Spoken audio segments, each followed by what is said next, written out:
Good afternoon, everybody. I know you've had a long day of talking to talking heads or listening.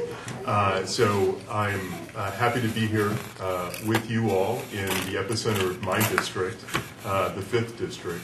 I'm Ross Mirkarimi. I'm the supervisor here of the 5th. I'm in my 7th year in office.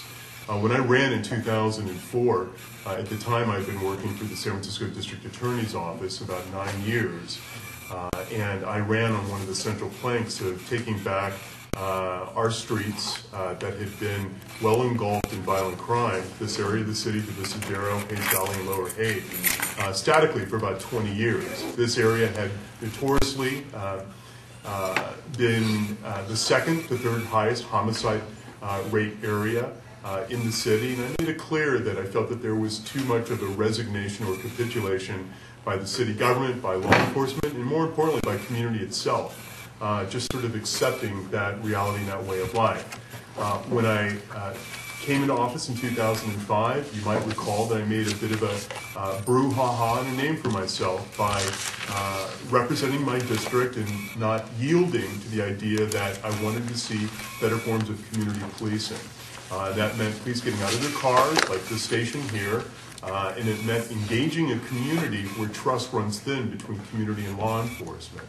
I also made it clear to law enforcement and their dispatch that any time that there was a shooting or a homicide that they call me morning, noon, or night, which they did faithfully.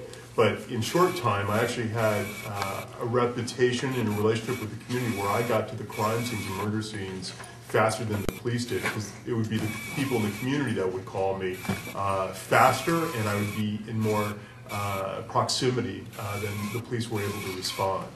The whole point to this is that I brought the discipline of being in law enforcement, almost 10 years in law enforcement, into the job of being a supervisor. And I did so knowingly very well of being a progressive, but not retreating from the prospect that progressives should have an influence and impact on the criminal justice system. Now, what I did is, on one end of the bookend, I believe very strongly in being smart on crime and community policing, and on the other end, I believe in the power of redemption. I believe in marrying those two together so that we can do everything we can to take back our streets, but do so while empowering community at the exact same time. And during this period of time, when I was denied foot patrols by then Mayor Newsom, and I had to legislate foot patrols, and I delivered the first veto override of his career as mayor to get what I needed, and to see the rapid improvements because of what we insisted on here in District 5. I was also developing a strong relationship with Sheriff Mike Hennessy, because we felt that if we really want to do something about public safety, whether it's here in the Western Addition, Bayview, Sunnydale, Viz Valley, Tenderloin, somewhere elsewhere, then we have to really understand the very vivid connection of public safety entwined to what happens inside the jails.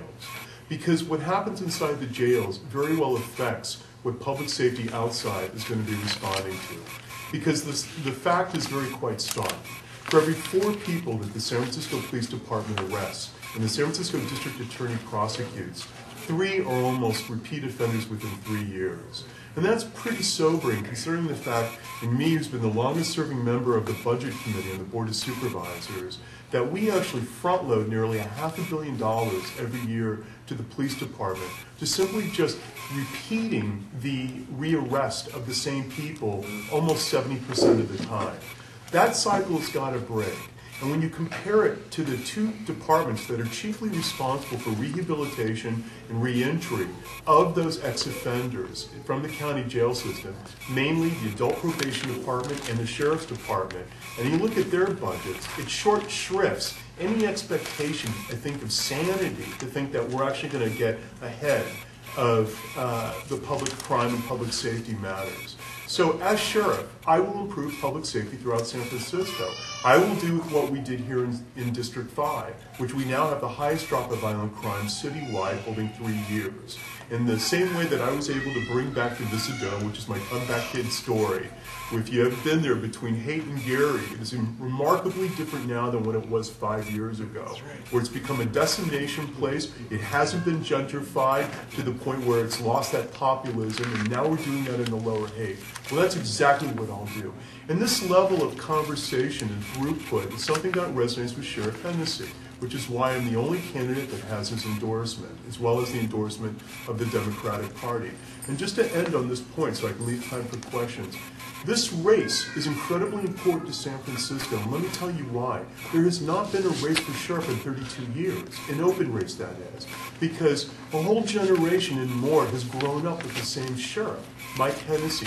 He's our longest-serving elected official in San Francisco's history. He's probably the most understated elected official that I've ever met. But what he's been able to innovate is brilliant. And I want to remind folks, because they don't know, frankly, a lot of them don't even know what the sheriff does. He was never a cop. He was an ACLU attorney when he was elected back in 1979. So what this race is not about is who can out-cop whom. I have more law enforcement and peace officer experience than Mike Hennessy. So does Chris Cunny, so does Dave Long, and so does Paul Miyamoto. It's not about that at all. What this is about is what the sheriff does. The sheriff sets policy. The sheriff implements policy. The sheriff secures resources.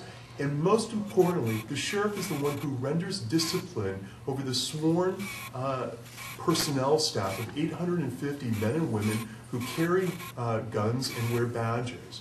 There is no civilian commission, like the police department has, of the police commission or the OCC. That OCC and the police commission is the chief executive of the sheriff's department, the sheriff.